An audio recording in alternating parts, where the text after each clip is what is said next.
The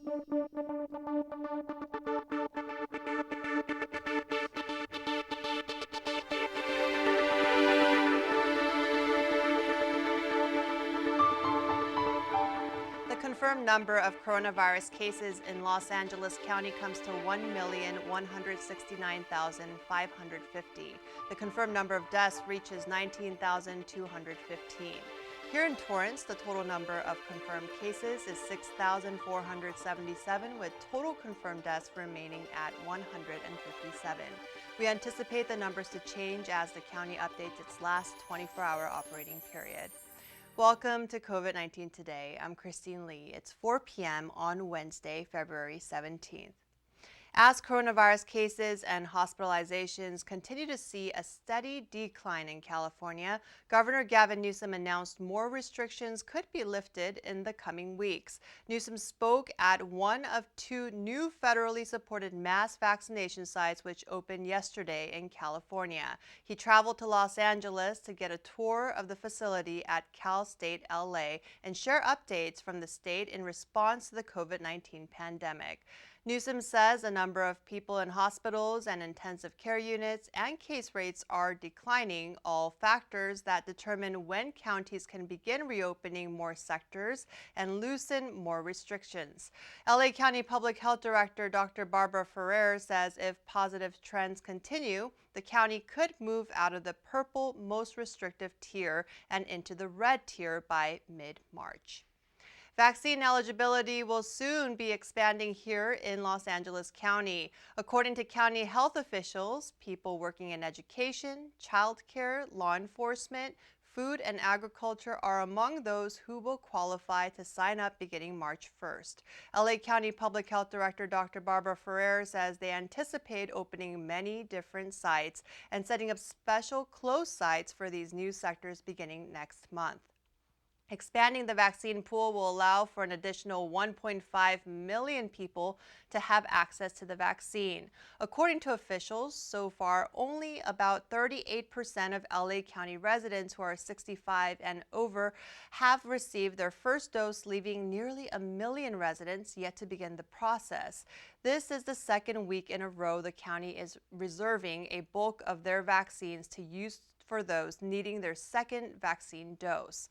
Now, the vaccine eligibility will expand even more come mid-March when the state has asked for vaccines to be made available to anyone over 16 years old with an underlying health condition that would make them particularly susceptible to severe illness or death due to COVID.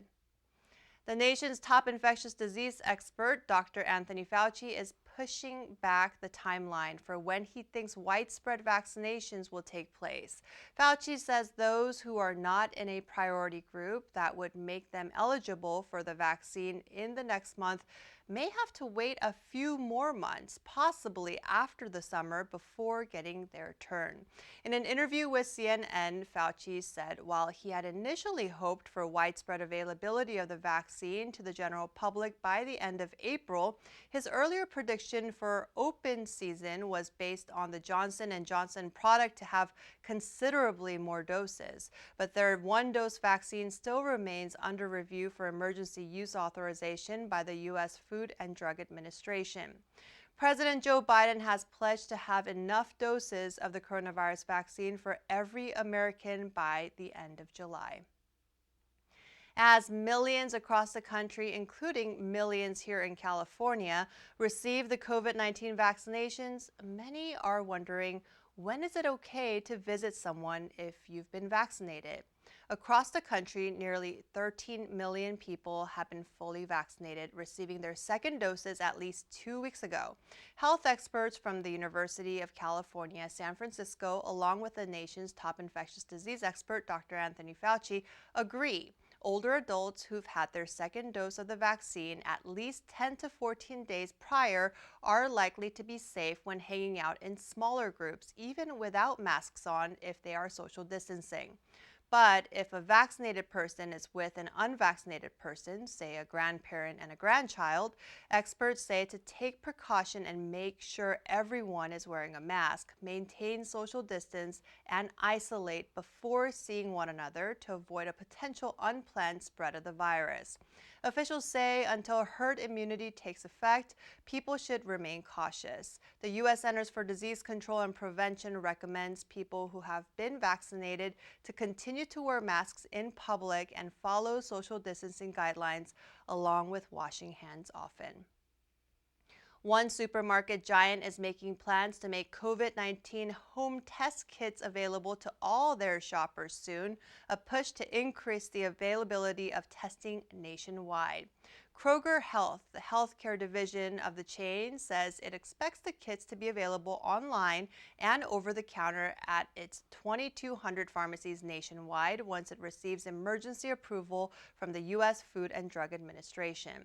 The rapid test was developed by the computer vision-focused healthcare company Gauss and is described as similar to an at-home pregnancy test.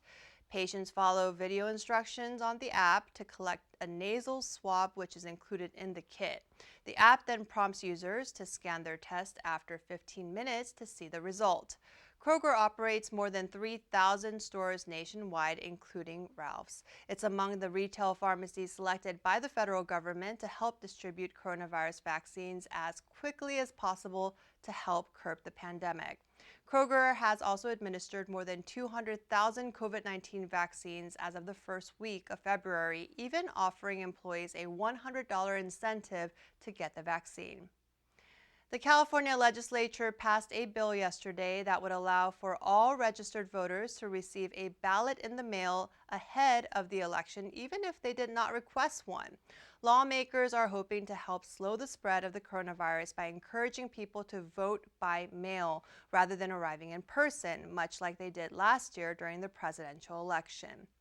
California currently has 2 scheduled elections this year, both to fill vacancies in the state legislature. Now, Governor Gavin Newsom's recall efforts have gained some momentum recently, which would impact local governments with millions of dollars in unexpected costs during what is supposed to be an off year for statewide elections. The California Secretary of State's office estimates the state could be forced to reimburse local governments for more than $7.5 million if Governor Newsom's recall qualifies for the ballot. The bill that lawmakers passed Tuesday would only apply to elections that take place this year. It now heads to the governor's desk for his final approval or veto. A convicted murderer of a crime that took place in Torrance 32 years ago was granted parole for the 3rd time on January 6th, and a Los Angeles County Deputy District Attorney is pleading with Governor Gavin Newsom to step in and reverse the parole board's decision. William Terry Bradford, who was convicted of killing his ex-wife Barbara Joan Bradford in their Torrance home in 1988 following a contentious divorce, was found guilty of shooting her to death. At the time, prosecutors declined to file charges against him, saying there was insufficient evidence. Then, nearly a decade later, Deputy District Attorney John Lewin and the Torrance Police Department started working on the cold case. Bradford had moved to La Quinta near Palm Springs when the district attorney's office filed the case. In 2002, after a 6-week trial and 2 days of jury deliberations, Bradford was found guilty and sentenced to 27 years to life. Now, fast forward to 2018, after serving 16 years in prison, the parole board granted Bradford parole, but the decision was later reversed by then-Governor Jerry Brown, who wrote that Bradford still posed an unreasonable danger to society. In 2019, the parole board again granted parole to Bradford, but this time Governor Newsom reversed the decision. Bradford now, who is 87 years old, was granted parole for a 3rd time in January. The DA wrote a letter to the governor asking to reverse the decision once again. Bradford's parole grant will now enter a 120-day review period. After that, it will go to the governor's office, where Newsom will have 30 days to make a decision. The U.S. Centers for Disease Control and Prevention is warning the public of a Listeria outbreak that's linked to certain types of soft cheeses. The health agency said that anyone who is pregnant, over 65 or has a weakened immune system should avoid these types of cheese until a specific brand or type linked to the outbreak is identified. The Spanish-style fresh and soft cheese include queso fresco, queso blanco, and queso panela. Symptoms of a Listeria infection include a fever, fatigue, muscle aches, loss of balance, and convulsions. Those who may be pregnant and are exposed to Listeria could lead to a miscarriage, stillbirth, premature delivery, or life-threatening infection of the newborn. Symptoms can be seen anywhere from the day of consumption up to 4 weeks after eating food contaminated with Listeria. So far, 7 illnesses have been reported in 4 different states. Many are observing Ash Wednesday today, which marks the beginning of Lent. It falls 46 days prior to Easter Sunday. The 40-day Lent season is a time for repentance, fasting, reflection, and ultimately celebration. Lent asks believers to set aside a time each year to mark an intentional season of focus on Christ's life, ministry, sacrifice, and resurrection. Now, this year during the pandemic, churches are modifying their practice of making a sign of the cross on the foreheads of parishioners. Instead, many are following the Vatican's request to sprinkle ashes on their heads to avoid close contact and potential spread of the virus. Churches are also getting creative and holding drive-through ashes, allowing people to hold out their arm or have ashes placed on the back of the hand or on the forehead. Some are even offering a do-it-yourself bagged ashes. Well, IHOP's National Pancake Day was inevitably canceled like most major crowd gathering events during the pandemic. But not all is lost. The restaurant chain is offering customers free pancakes at a later date to avoid mass crowding by customers looking to cash in on the freebie deal. The California-based chain said it's turning the annual event into a month-long promotion with a couple of big changes. To get the free deal, you'll need to sign up for the MyHop email club by March 31st. New and existing members will get an IOU for a free short stack to be redeemed throughout the month of April. Just go to ihop.com/en/myhop. IHOP says National Pancake Day has historically been one of the company's busiest days of the year. Torrance is now the proud new home to the long-awaited California Welcome Center located at Del Amo Fashion Center. With more than 20 million visitors annually, Torrance, in partnership with Discover Torrance and Simon Properties, set up a premier location to give travelers an opportunity to learn about local events, shows, places to eat or lodge, landmark attractions, secret gems, and all the great things that make California one of the most desirable states to live in and visit.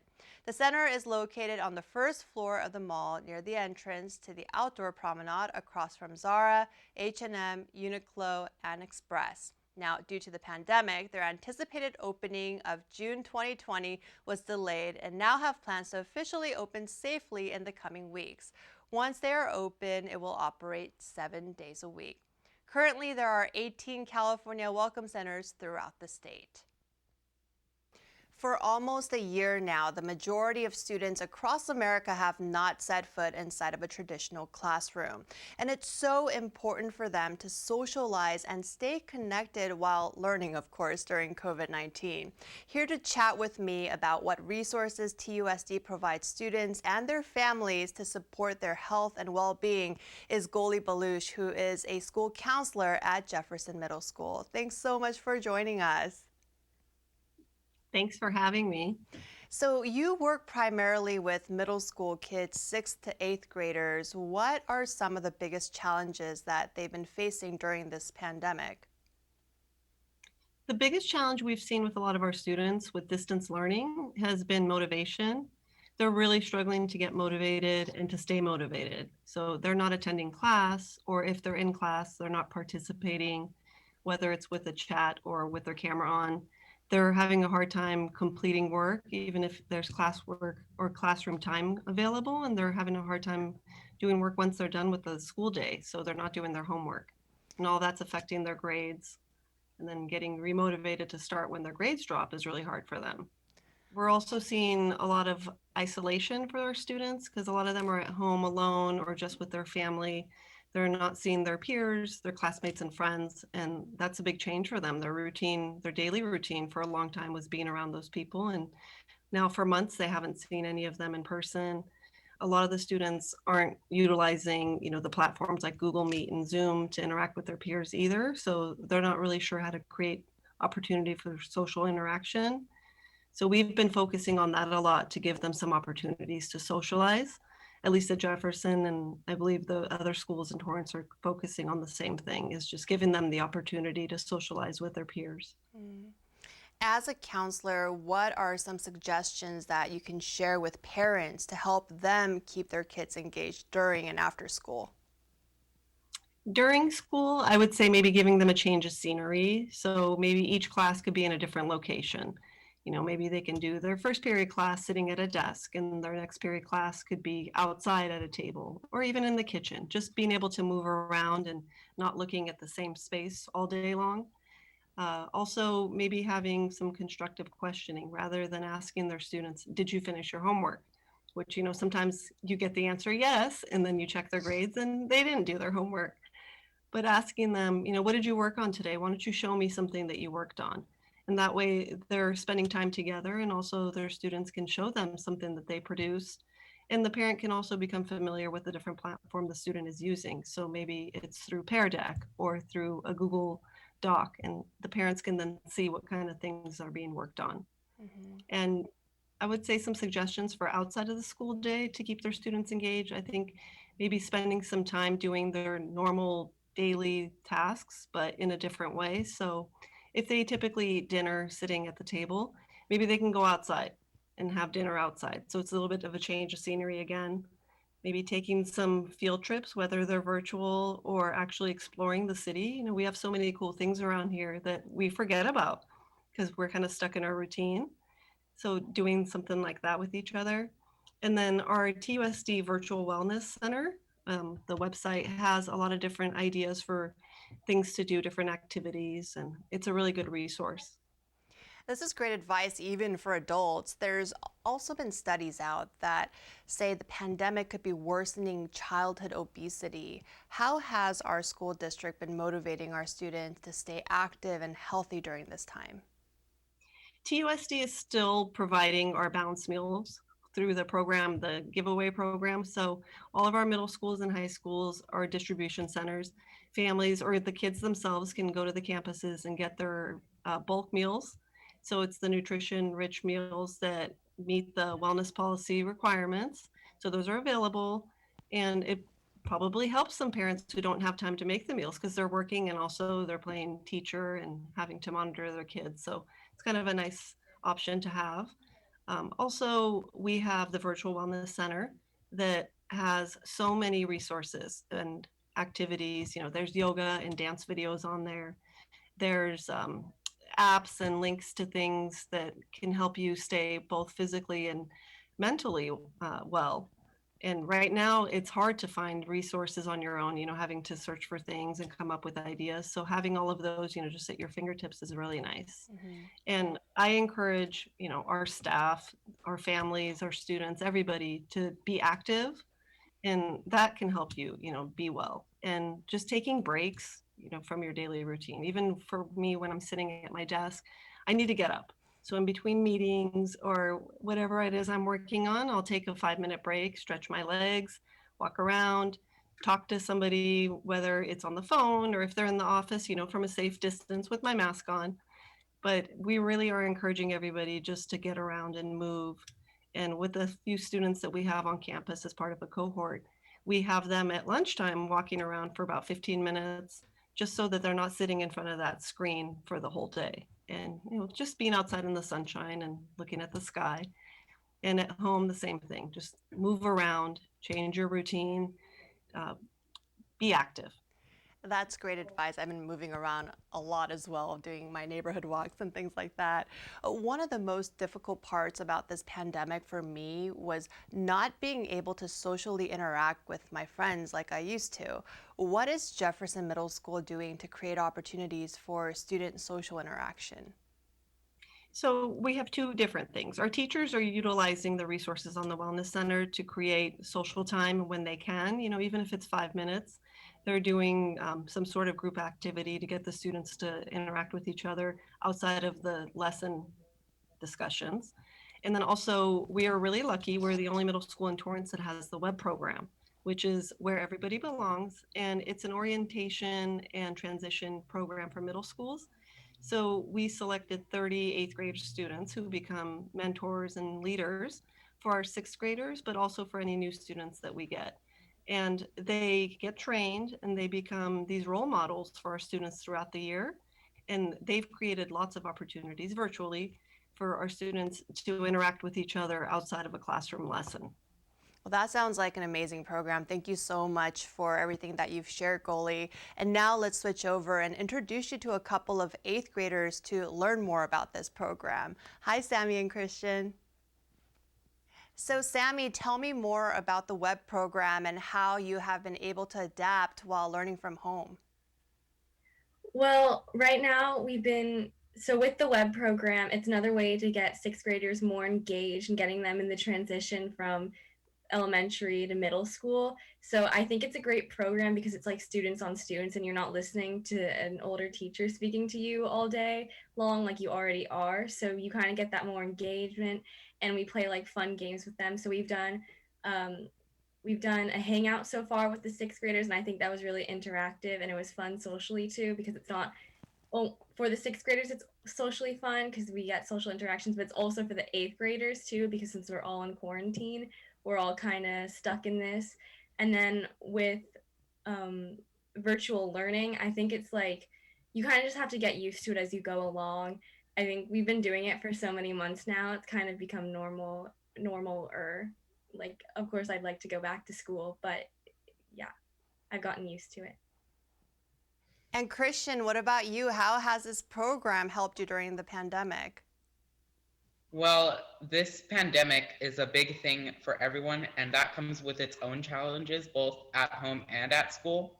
But any way that we can help people become more socially involved and avoid social isolation is a better way for all the students and the whole student body in general, including the teachers. Yeah, and I mean, being able to guide sixth graders, I mean, for yourself, I mean, is this a fulfilling thing for you? You know, you're being able to do something positive, right? Right, because I was a sixth grader once. I know how it was. And coming into a new school is hard, not with a pandemic, but it's hard to get to talk to people over Zoom or something like this. So, any way that we can make a game to make people talk with each other is much fulfilling to me. So your counselor told me a little bit about your virtual wellness center. Now, is that something that you have been taking advantage of during this time and introducing to the sixth graders as well? Yes, definitely. The Virtual Wellness Center is a great resource that we've been trying to utilize to the best of its ability because there are many tabs there that can help the students get through this hard time. And there are many tabs like the creative tab that can give them an exercise to do by themselves. We definitely want to utilize this more in the future and can't wait to move forward with it. Yeah, definitely. I've been using it. Music is something that inspires me daily, and I've been using it to listen to music and with the music tab and interact. And I think it's a great way to get kids interactive with it too and get them doing stuff during quarantine. Oh, that's wonderful to hear. Thank you so much to the both of you for joining us. And for the latest news and updates about what's going on at the Torrance schools, you can log on to tusd.org. Well, before we go, at the end of each program, we like to share stories from our community. Feel-good pictures, images, and videos that remind us of how resilient our community is and how Torrance truly cares. The Torrance Area Chamber of Commerce is teaming up with the City of Torrance to offer local businesses free personal protective equipment. PPE Unite is a public and private partnership, and they're coming to the South Bay this Saturday to Del Amo Fashion Center near Sears. Free face masks, face shields, and hand sanitizers will be available to small businesses across Los Angeles County. Now, to participate, you must sign up ahead as there are allotted time slots for people to drive up and receive their PPEs. Go to ppeunite.org/sign-up. What a great way to work together and protect our residents and our business community. Now, if you have a great story, upcoming event, a photo or video you'd like to share, email us at covid19today@torranceca.gov. We'd love to hear from you. Well, that's our update for COVID-19 today. Be sure to tune in tomorrow as Ben McCain brings you the latest. Be safe, stay healthy, and thanks for tuning in. We'll see you next time.